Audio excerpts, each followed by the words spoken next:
Numbers 14. That night all the members of the community raised their voices and wept aloud. All the Israelites grumbled against Moses and Aaron, and the whole assembly said to them, "If only we had died in Egypt, or in this wilderness. Why is the Lord bringing us to this land only to let us fall by the sword?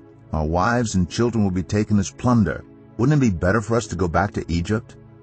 And they said to each other, "We should choose a leader and go back to Egypt."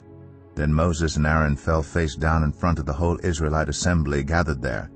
Joshua son of Nun and Caleb son of Jephunneh, who were among those who had explored the land, tore their clothes and said to the entire Israelite assembly, "The land we passed through and explored is exceedingly good.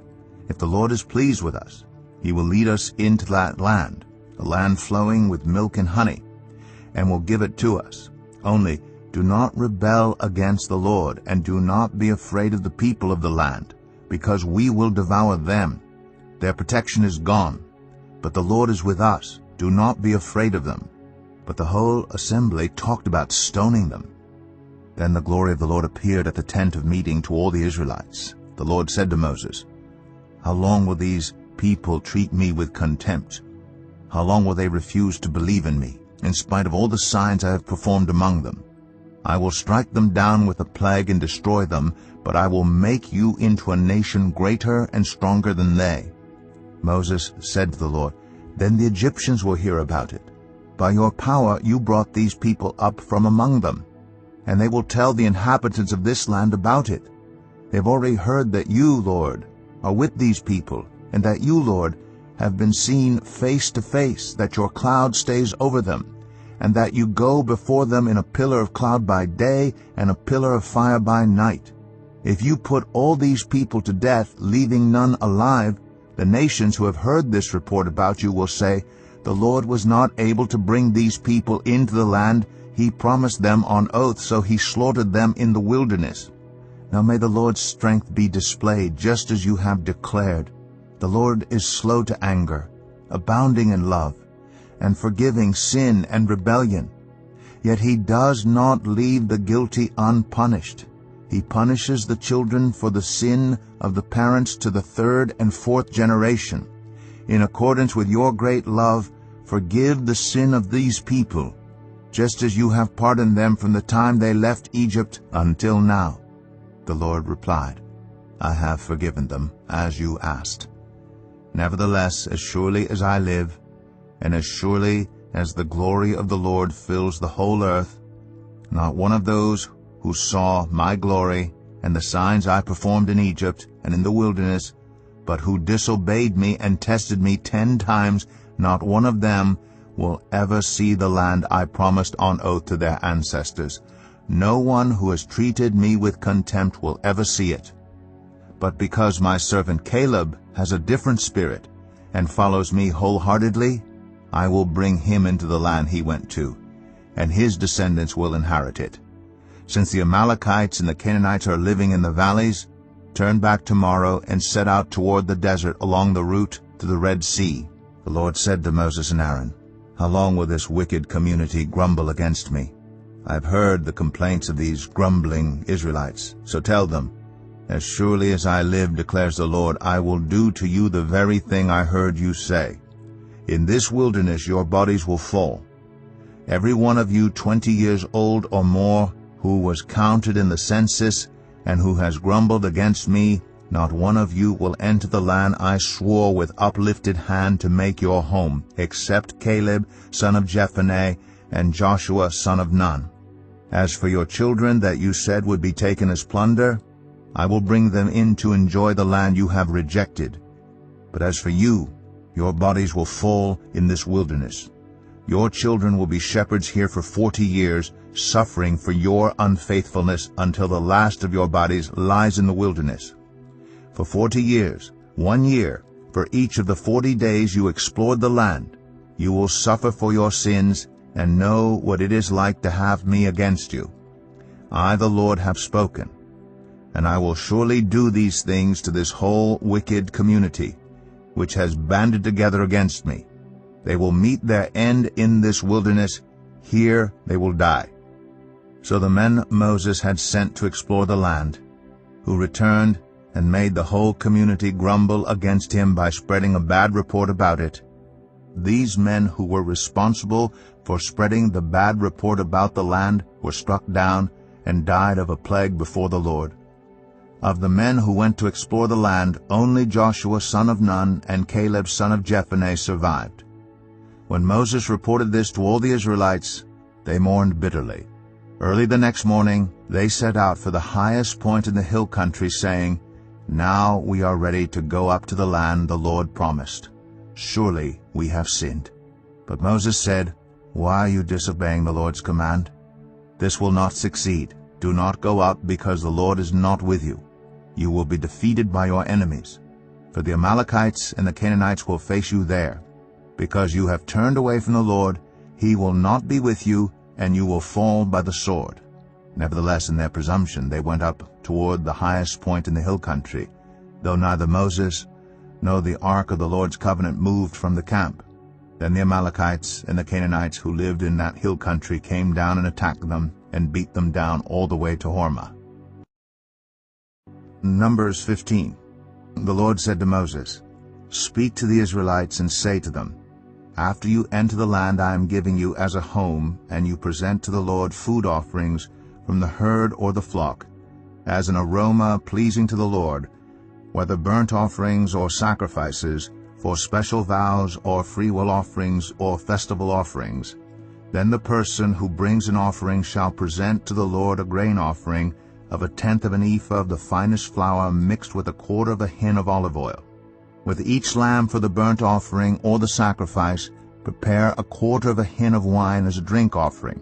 With the ram prepare a grain offering of 2/10 of an ephah of the finest flour mixed with 1/3 of a hin of olive oil, and 1/3 of a hin of wine as a drink offering. Offer it as an aroma pleasing to the Lord. When you prepare a young bull as a burnt offering or sacrifice for a special vow or a fellowship offering to the Lord, bring with the bull a grain offering of 3/10 of an ephah of the finest flour mixed with 1/2 a hin of olive oil, and also bring 1/2 a hin of wine as a drink offering. This will be a food offering, an aroma pleasing to the Lord. Each bull or ram, each lamb or young goat is to be prepared in this manner. Do this for each one, for as many as you prepare. Everyone who is native-born must do these things in this way when they present a food offering as an aroma pleasing to the Lord.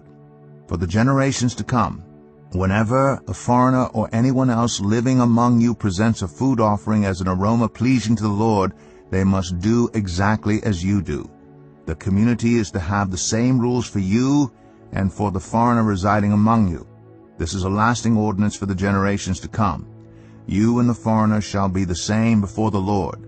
The same laws and regulations will apply both to you and to the foreigner residing among you."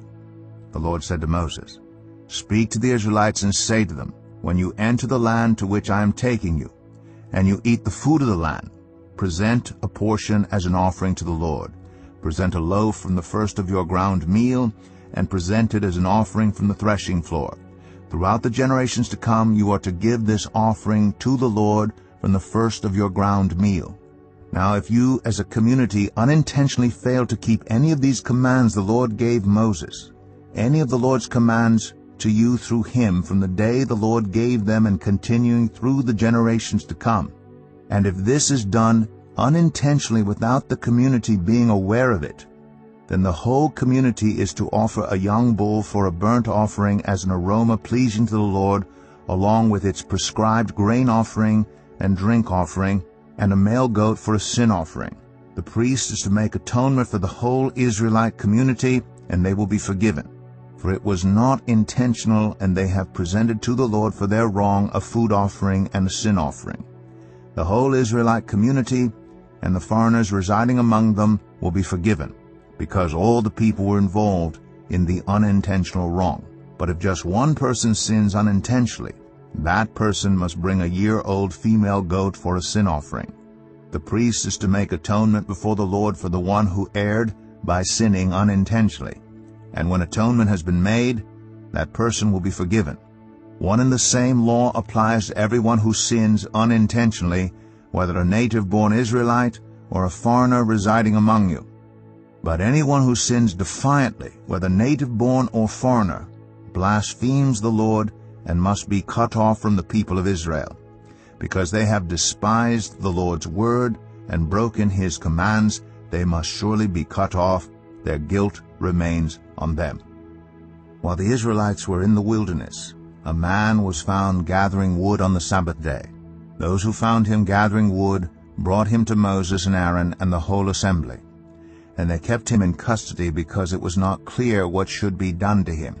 Then the Lord said to Moses, "The man must die. The whole assembly must stone him outside the camp." So the assembly took him outside the camp and stoned him to death as the Lord commanded Moses. The Lord said to Moses, "Speak to the Israelites and say to them, throughout the generations to come you are to make tassels on the corners of your garments with a blue cord on each tassel. You will have these tassels to look at, and so you will remember all the commands of the Lord, that you may obey them and not prostitute yourselves by chasing after the lusts of your own hearts and eyes. Then you will remember to obey all my commands and will be consecrated to your God. I am the Lord your God, who brought you out of Egypt to be your God. I am the Lord your God." Numbers 16. Korah, son of Izhar, the son of Kohath, the son of Levi, and certain Reubenites, Dathan and Abiram, sons of Eliab, and On, son of Peleth, became insolent and rose up against Moses. With them were 250 Israelite men, well-known community leaders who had been appointed members of the council. They came as a group to oppose Moses and Aaron and said to them, "You have gone too far. The whole community is holy, every one of them, and the Lord is with them. Why then do you set yourselves above the Lord's assembly?" When Moses heard this, he fell face down.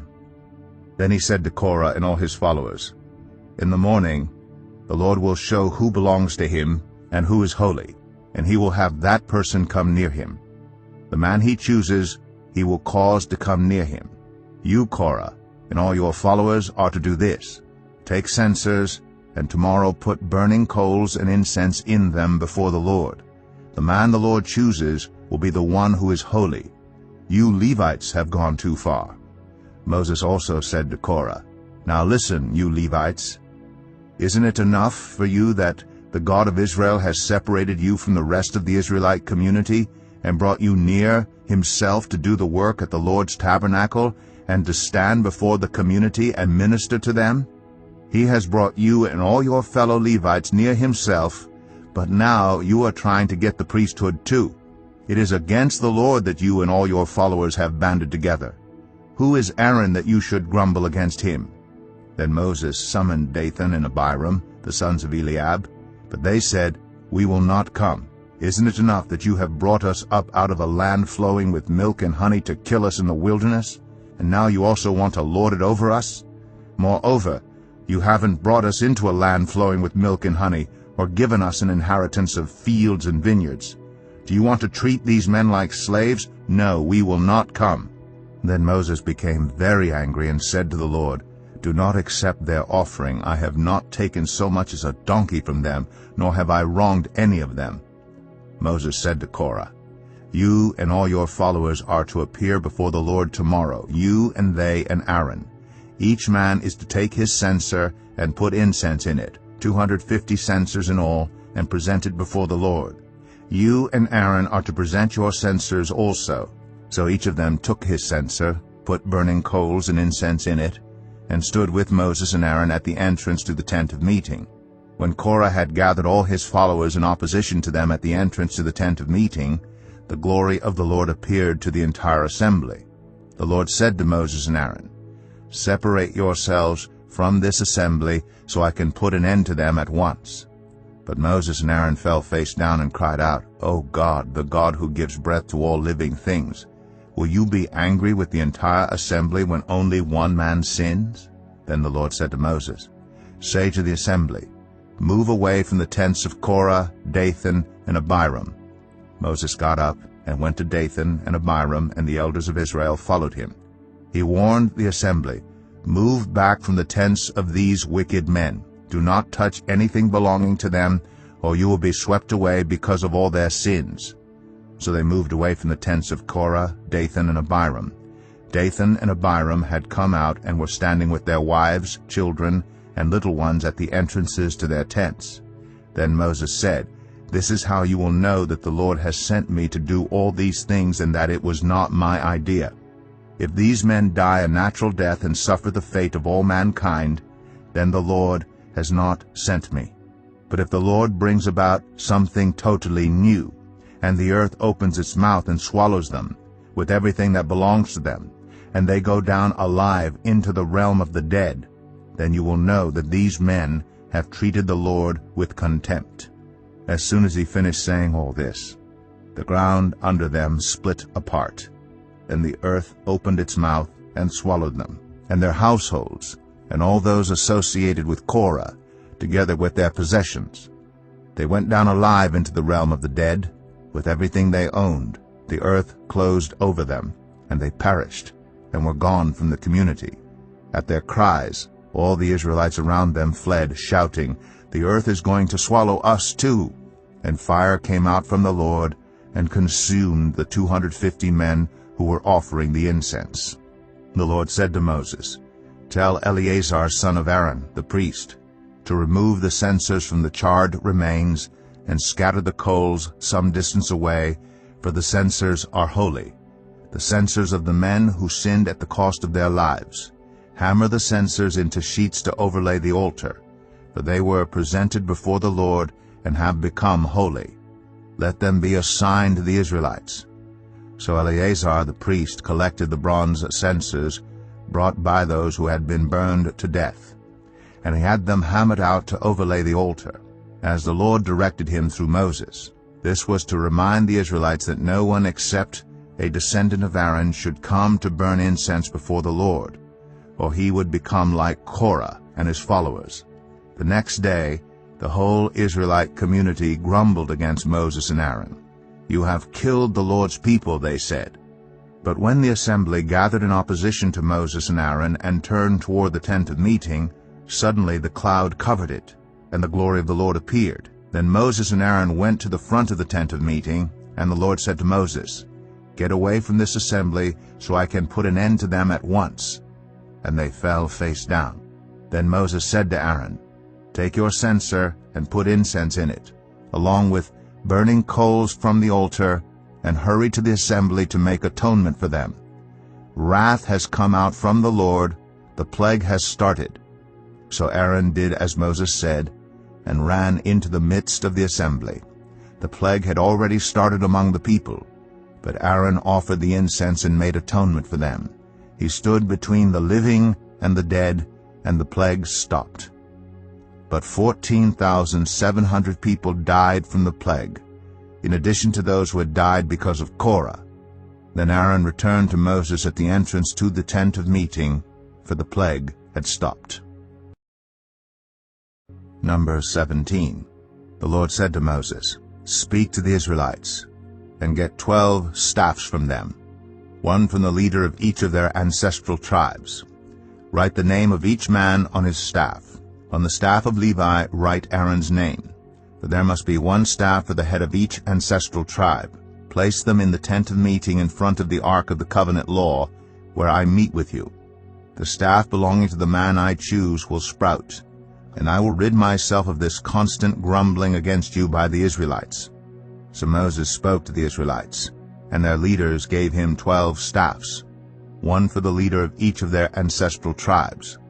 And Aaron's staff was among them. Moses placed the staffs before the Lord in the tent of the covenant law. The next day Moses entered the tent and saw that Aaron's staff, which represented the tribe of Levi, had not only sprouted but had budded, blossomed, and produced almonds.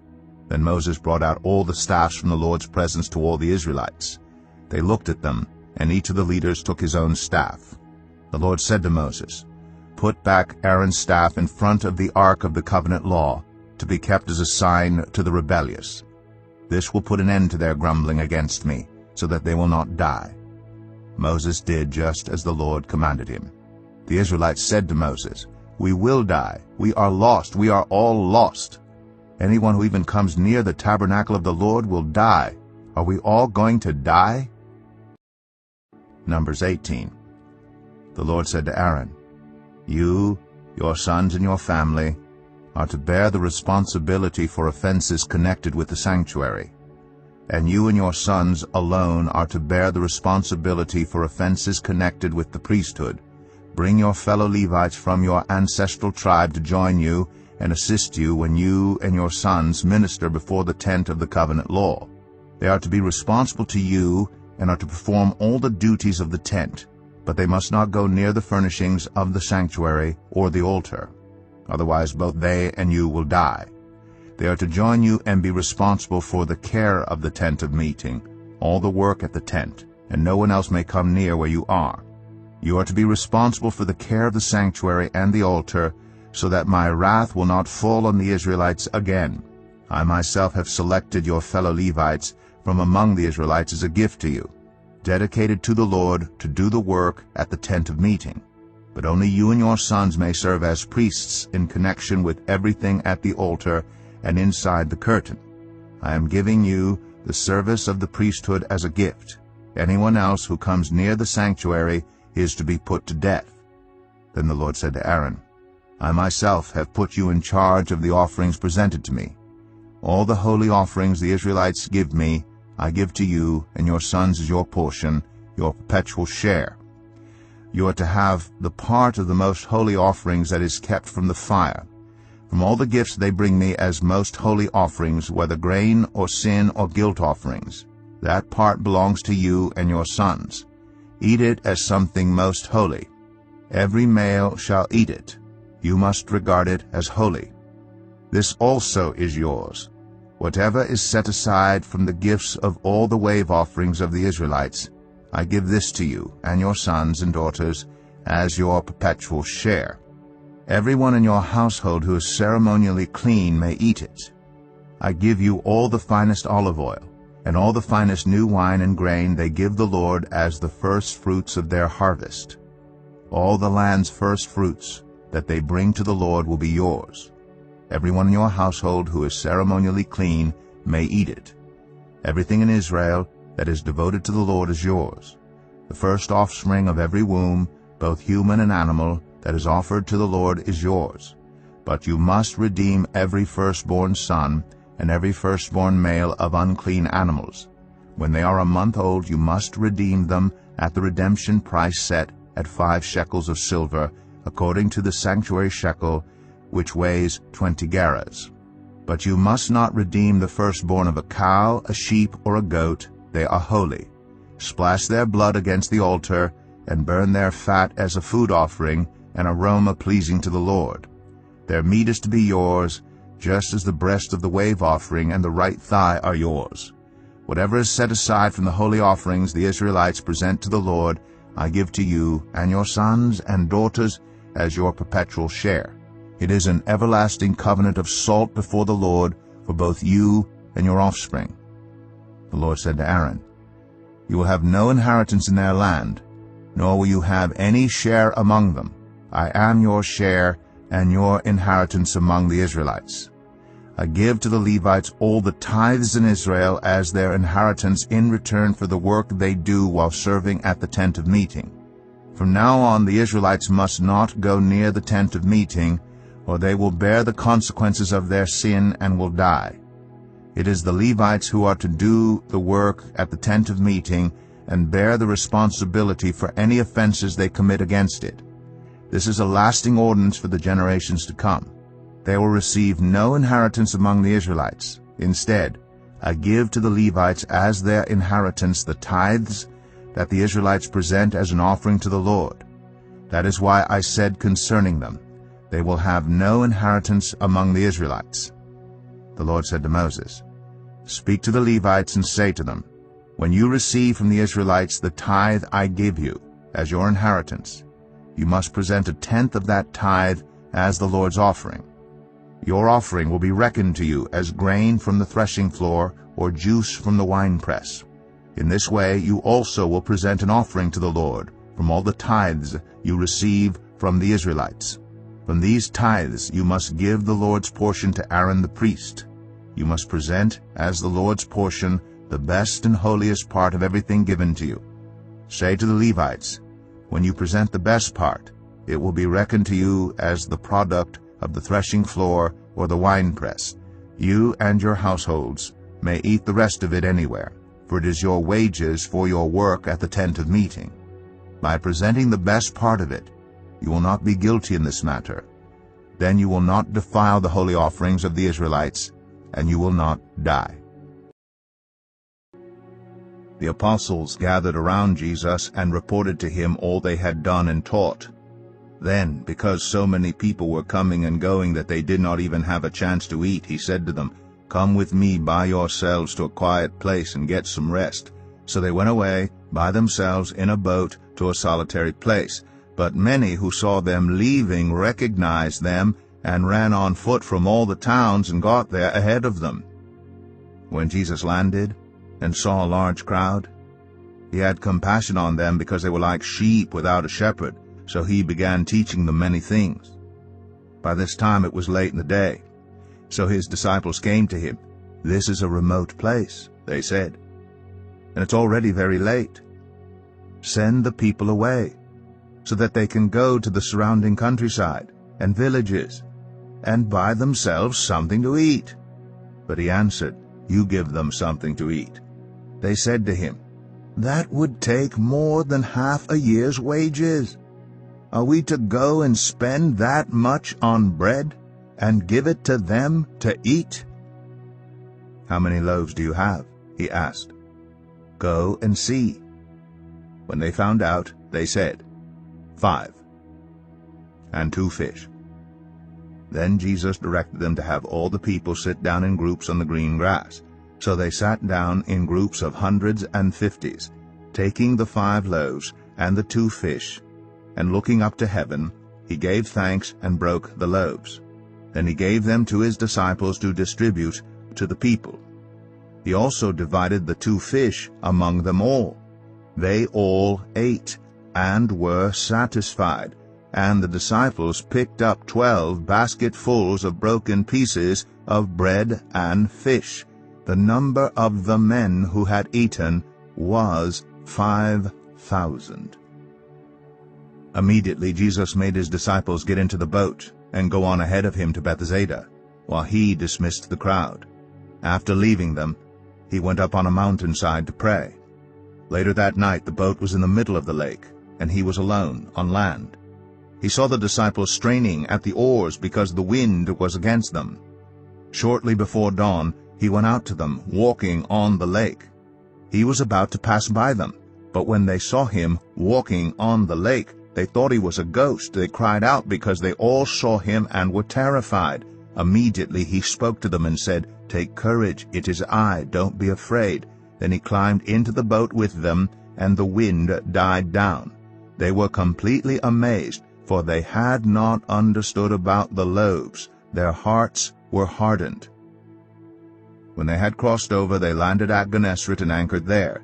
As soon as they got out of the boat, people recognized Jesus. They ran throughout that whole region and carried the sick on mats to wherever they heard he was, and wherever he went, into villages, towns, or countryside, they placed the sick in the marketplaces. They begged him to let them touch even the edge of his cloak, and all who touched it were healed.